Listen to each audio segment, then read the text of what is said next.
Bonjour, alors nous sommes en présence du docteur Sébastien Lefebvre qui va se présenter. Oui, bonjour à tous. Merci à Catherine Keke de m'avoir invité à faire cette petite vidéo. Donc, je suis le docteur Lefebvre, je suis le chef de service du service d'allergologie au CHR de Metz et également président du Conseil national professionnel d'allergologie. Très bien. Alors nous allons parler d'un petit événement, on va dire, au niveau européen. On sait que l'adrénaline est le traitement d'urgence de la réaction anaphylactique. Cependant, la forme injectable rend des services, mais peut parfois faire peur aux utilisateurs. Est-ce que c'est un problème déjà en France? Alors, il y a plusieurs problèmes. Il y a déjà la disponibilité de nos stylos, parce que c'est en train de fondre comme peau de chagrin. On n'en a plus que deux sur le marché à l'heure actuelle, alors qu'on en avait quatre jusqu'à l'année dernière. Donc, il y en a un qui a complètement disparu, qui ne reviendra pas, un autre qui devrait revenir probablement sur fin du premier quadrimestre 2025. Donc, à l'heure actuelle, on a deux stylos sur le marché. Donc, ça, c'est le premier problème. Le deuxième problème, effectivement, comme tu dis, Catherine, c'est la peur que ça peut engendrer. Mais moi, je vois deux visions là-dessus, pardon. Il y a déjà une première vision médicale. Et effectivement, les médecins ont peur de prescrire de l'adrénaline parce que ce qu'on nous apprend pendant notre cursus, c'est que c'est le médicament qui sert à réanimer les arrêts cardio-respiratoires. Et il y a toujours une petite appréhension, notamment par les non-spécialistes, d'injecter de l'adrénaline. Il faut bien rappeler que nos stylos, à l'heure actuelle, on les utilise en voie intramusculaire, donc on n'a pas les mêmes effets indésirables que quand on les utilise en intraveineux. Il n'y a pas de risque, il n'y a pas de contre-indication, il n'y a aucune contre-indication absolue à utiliser l'adrénaline. Donc il faut déjà rassurer les médecins, les former probablement sur le fait que ces stylos peuvent être utilisés et prescrits, puisque c'est ça qui va sauver la vie des gens. Si on part sur le versant patient, il y a effectivement la peur de l'injection, avec sur un des stylos, en tout cas une aiguille, quand on utilise le stylo, une aiguille qui va se voir, donc il faut que le patient se pique avant d'injecter. Sur les autres, l'aiguille ne se voit pas, c'est autodéclenché. Mais il y a toujours cette crainte. Et la deuxième chose qui est compliquée à appréhender pour les patients, et c'est un peu de notre faute aussi, hein, c'est quand injecter, ils ont toujours le doute en fait de savoir s'il faut injecter ou pas. Pour nous, dans nos têtes, c'est à peu près, enfin, c'est clair, quoi. On leur dit d'injecter à partir d'une réaction de grade 2 sur la classification de Ring-Mesmer. On essaie de leur expliquer, il faut qu'ils la comprennent, enfin, parce que c'est pas forcément facile à appréhender. Et donc ça, c'est aussi un frein à l'utilisation de l'adrénaline, où les gens vont peut-être commencer par des antihistaminiques, voire de la cortisone, et retarder l'injection du stylo, enfin de l'adrénaline avec le stylo. Donc effectivement, moi, quand je leur explique le fonctionnement du stylo et quand je leur donne les indications du stylo, je leur explique les grades, etc. Mais je leur dis, si ça vous traverse l'esprit de vous l'injecter, on s'en fiche. Parce qu'encore une fois, il n'y a pas de contre-indication. Même si c'est fait pour rien, entre guillemets, il ne se passera pas grand-chose. Il va y avoir un peu d'effet indésirable à type d'hypertension, de céphalée, de tachycardie, mais ça s'arrêtera là. Et c'est encore D'accord. une fois, c'est ce médicament qui sauve la vie. Très bien. Alors, on va arriver dans le vif du sujet avec l'autorisation de mise sur le marché d'une nouvelle forme en fait d'administration d'adrénaline sans injection par voie nasale. On va dire quelques mots sur cette autorisation de mise sur le marché et sur son éventuelle arrivée en France. Ouais. Donc effectivement, ça s'appelle Earnefy, pardon. C'est donc un dispositif d'injection, d'administration d'adrénaline par voie intranasale. Donc possiblement qui vont simplifier les choses, qui vont faire peut-être un peu moins peur aux patients, parce qu'effectivement, il n'y aura plus d'injection.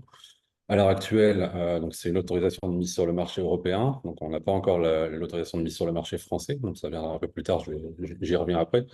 Ce dispositif, dans son AMM actuel, il est réservé aux patients adultes et aux enfants de plus de 30 kilos, avec un petit bémol, une petite sécurité supplémentaire c'est mieux si un adulte qui puisse délivrer le médicament si l'enfant a moins de 12 ans. Moi, je pense que même un peu plus tard, c'est quand même compliqué de s'injecter enfin, d'inhaler quelque chose, même un peu plus vieux, mais ça, on peut en reparler aussi, pardon.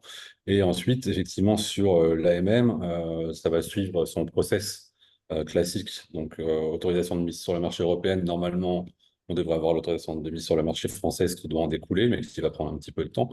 Et ensuite, une fois qu'on a l'AMM française, il faut que le laboratoire pharmaceutique aille négocier le prix. Donc ça passe par un truc qui s'appelle le CETS, Donc je me rappelle plus de l'acronyme, mais en tout cas, c'est l'agence étatique qui va fixer le prix en discutant avec les laboratoires pour savoir si le prix est bon et pour les uns et pour les autres.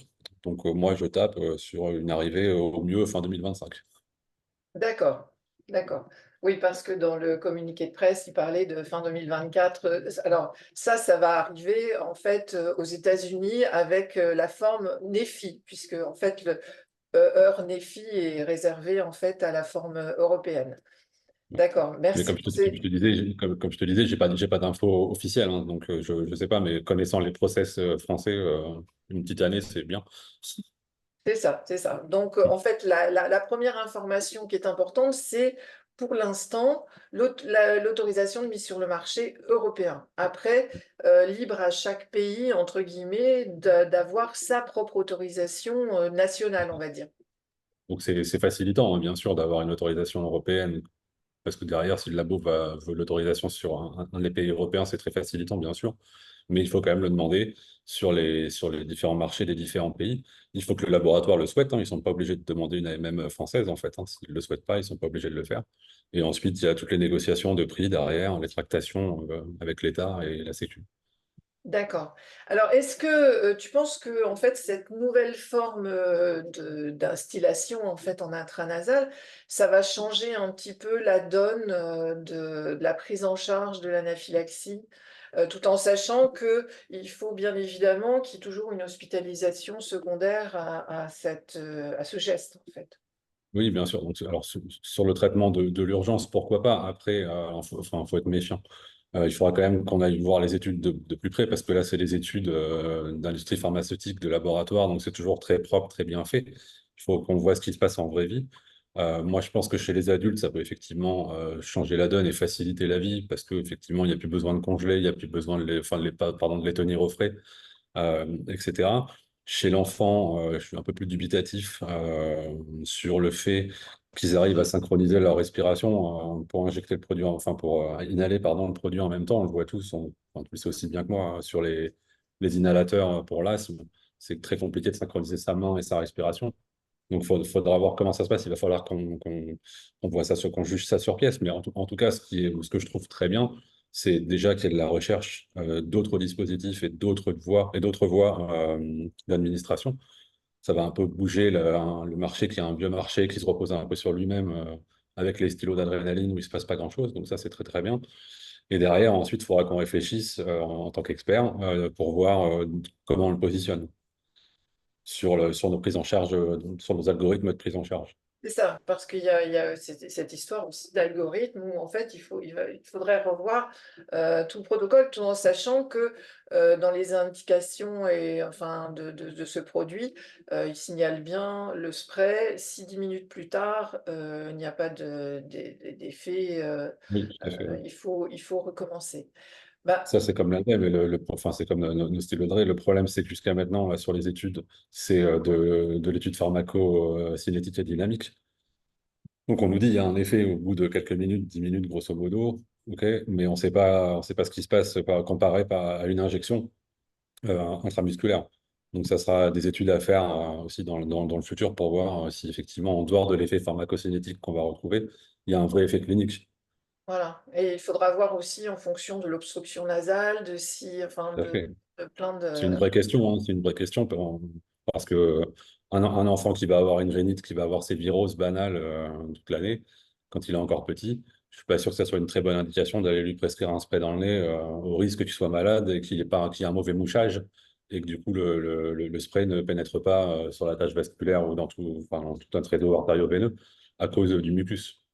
Donc c'est une vraie question à se poser aussi. Très bien. Bah, merci beaucoup, Tu docteur vois, de rien. Sébastien, pour tous ces renseignements, ces précisions qui sont très importantes parce qu'on peut en effet se réjouir de l'autorisation de mise sur le marché européen. Ensuite, pour ce qui concerne la France, eh bien, il faut encore des études supplémentaires pour pouvoir affirmer complètement l'innocuité du produit Et le positionner surtout. et le positionner. Exactement. Merci beaucoup. Merci beaucoup, Catherine.